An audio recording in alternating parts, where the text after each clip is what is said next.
Aláròyé máa wí o.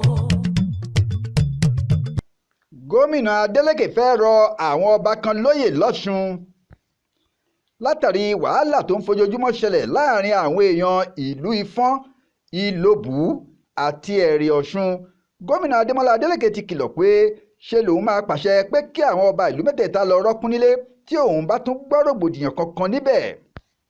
Níbi ìpàdé kan tí gómìnà ṣe pẹ̀lú àwọn lọ́gàálọ́gàá lẹ́ka ètò ààbò nípínlẹ̀ Ọ̀ṣun, àwọn ọba ìlú mẹ́tẹ̀ẹ̀ta àtàwọn lókọlókọ láti àwọn ìlú náà lọ́jọ́ àbámẹ́ta sátidé ọjọ́ 22 oṣù kẹta ọdún yìí ló ti ṣèkìlọ̀ náà.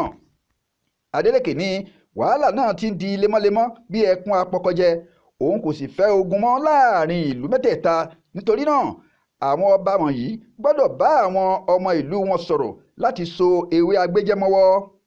Ó pàṣẹ fún àwọn òṣìṣẹ́ aláàbò láti pe gbogbo àwọn abẹnugan nínú ìlú mẹ́tẹ̀ẹ̀ta ságọ́ wọn láti tọwọ́ bọ ìwé àlàáfíà, wọ́n sì mọ̀ pé àwọn ń fi ẹ̀wọ̀n ṣeré tí wàhálà kankan bá tún ṣẹlẹ̀. Bákan náà ló ní kí wọ́n fi páńpẹ́ òfin mú ẹnikẹ́ni tó bá ń lo ìkànnì ayélujára láti dá wàhálà sílẹ̀ nípa gbígbé ìròyìn ẹlẹ́jẹ̀ tàbí fídíò àtijọ́ kiri. Adeleke sọ síwájú pé ìpínlẹ̀ tó bá ń fẹ́ ìdàgbàsókè gbọ́dọ̀ sá fún wàhálà, nítorí eléyìí yóò máa lé àwọn olùdókòwò sẹ́yìn láì mọ̀ pé ìlú kan sí méjì péré ni àìbalẹ̀ àyà wà. Ó ní àwọn ìlú mẹ́tẹ̀ẹ̀ta yìí ti wọnú ara wọn ju bí wọn kò ṣe lè gbé pẹ̀lú ìrẹ́pọ̀ yìí lọ. Bí wọ́n ṣe ti fẹ́ ọmọ ara wọn ni wọ́n ti bímọ fún ara wọn.